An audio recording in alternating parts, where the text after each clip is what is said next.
Hello and welcome to episode 23 of the Splendor and Unity Crash Course. This episode we're going to be unwrapping everything and getting ready to sculpt and paint our character. So let's get started. So most of it's pretty straightforward. Let's go into the egg, hold Alt and click that edge there in edge mode. Control E, mark scene. Okay, and that's just going to give us, remember we can select islands by in face mode by pressing L. Right, so it's going to give us two flat circles, one on top, one on bottom. That's perfect. Let's go with this one, same thing. Control E, mark scene. Alright, that's fine, let's select them both. We want these on the same material, we want these on the same texture. So go into UV editing, U unwrap. That's going to show that I've done this once already, I wasn't recording. Derp. Okay. Next, we can hide these now that they're there. Okay, we can go into our feet.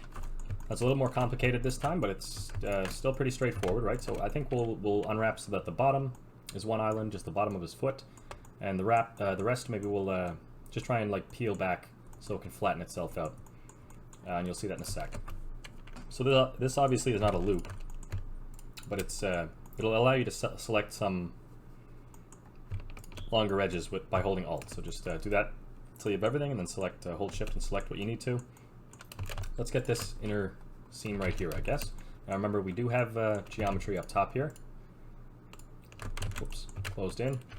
So just make sure you loop off that as well. We're going to delete these faces after we've done after we're finished painting and stuff. But I just want to make sure that our mesh is totally closed so that when we bake our normal sculpt, that everything goes smoothly and it doesn't try to project out through that hole or anything like that.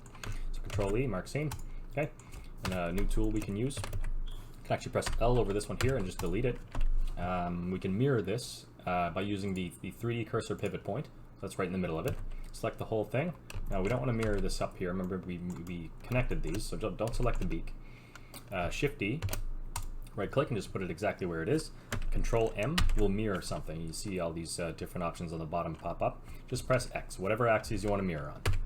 Okay, enter. It's also going to flip the normals to be inside. That's just something that tool does. So hit Shift N and recalculate your normals and make sure they're facing out there. Okay, cool. So they're unwrapped. Let's go up to the beak. Remember, we did close off this back face, so let's select that ring, mark a seam there, and let's also just make this easier on Blender to flatten this piece out by just selecting that ring underneath there. We don't need that one in the middle of the circle. Mark seam.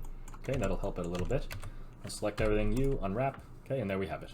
Let's go UV, pack islands, and just make sure your margins are something reasonable. So I'm going to use 0.05 on the character here. I'm going to shrink them a little bit, just keep them away from the edges. Alright, good. Save. We can hide those. The eye is very straightforward. What I did was I just selected some of the faces back here and deleted them. So that gives us just sort of an egg shape that can flatten out fairly easily. So I just unwrapped. Let's unwrap both of them like that so we get nothing overlapping. Make sure your margins are at 0.5. Shrink this down a little bit again. Just move this one away. This is going to be the only maps on this particular texture, so this is okay. We're not going to sculpt the eyes. Remember, you only have X and Y axis on this one. Y is up and down. We won't sculpt anything about the eyes. We'll just paint them. So next, I guess we'll do the character. Last thing. So this one's a little bit weirder, but still straightforward. So we just want to give it enough seams that it'll flatten everything out for you, basically. And if you want to separate things, that works too. So let's separate the wings. Make things easier, right? What I did here,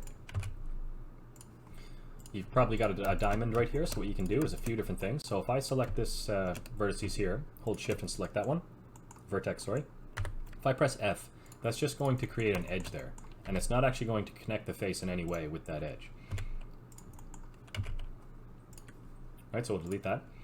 What you can do that will work is by hitting J. So J, is same as Control J, is join. Control J in object mode will join meshes, objects together. You can also join two vertices with an edge that properly connects the geometry. Right, so that works. Another way to do that, in the exact same way, but a little more free. So if you hit K, that's your knife tool. You can actually cut into meshes and chop up the geometry however you like. But if you connect them like this, select one vertex, it will actually snap to them.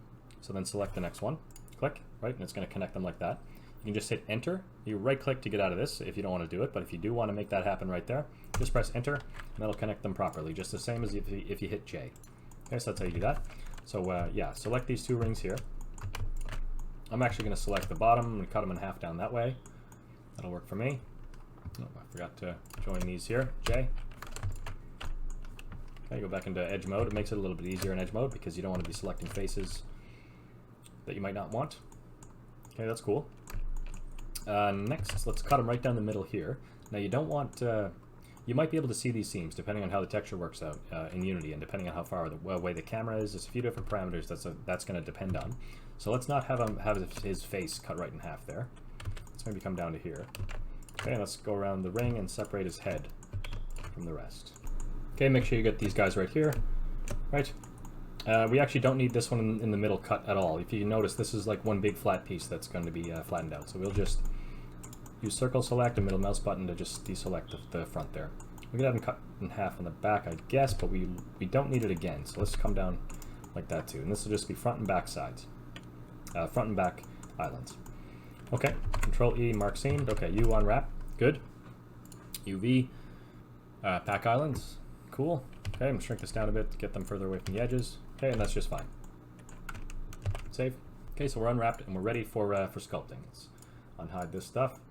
Okay, so let's start with the beak and the feet. Now, I wasn't recording a second ago, so I actually just did it, but we'll go over that a little bit again. Let's hide everything but that. You can also just click the object that you want to only see and hit Shift H. It'll hide everything else. Now, it will hide everything in your scene, including your camera and your light, just to keep that in mind. Okay, so if I duplicate this, or we could name it normal bake, whatever you like. Okay, all I did was I added a subsurf. I went simple. So what that's going to do is it's going to subdivide the geometry without actually smoothing it out around the corners the way this circle does. All right, so I'm going to add that one. You can stack modifiers on top of each other. So I'm going to add another subsurf, and I'm going to use the smooth one. Okay, so that'll actually give us a little bit of sharp edges around, but we can fix that easily in Sculpt Mode. Okay, same thing on the beak. There's a little bit of sharp geometry going on, but we can smooth that out. Okay, I'm just going to turn this up maybe to 3. I'm going to apply these, right? That's going to give me a lot of triangles. Come in here to Sculpt Mode.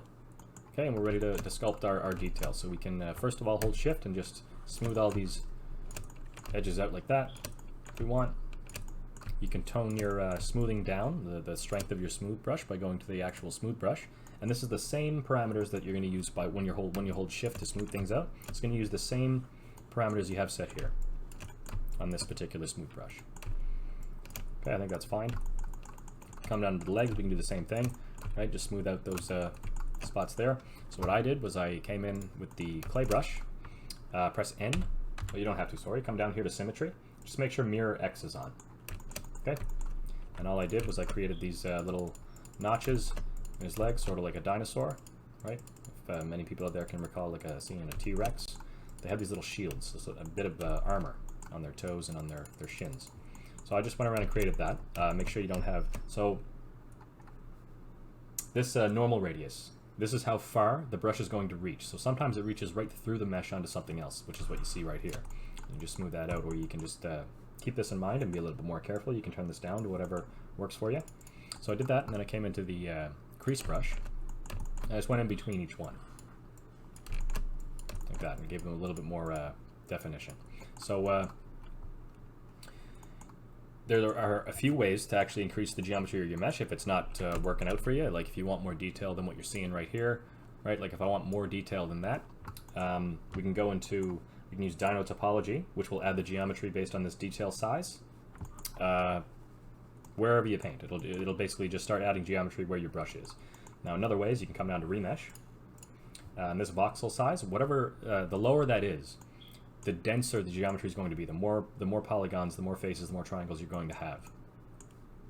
So I'm not sure what the best number to use for this is. It really depends on how detailed your mesh is to begin with. So you just want to actually play around with this number. You can hit Control Z if it doesn't work out for you, but this is a very powerful way to increase geometry without changing the shape of your mesh. So just click Remesh whenever you're ready for whenever you have everything set up there, and see what it does. If it's not what you want, Control Z and try it again.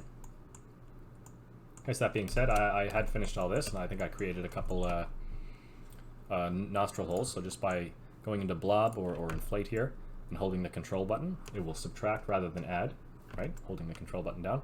And I just kind of went in like that and smoothed out the bottom. We had kind of nostril holes, just like that. Okay, so moving on.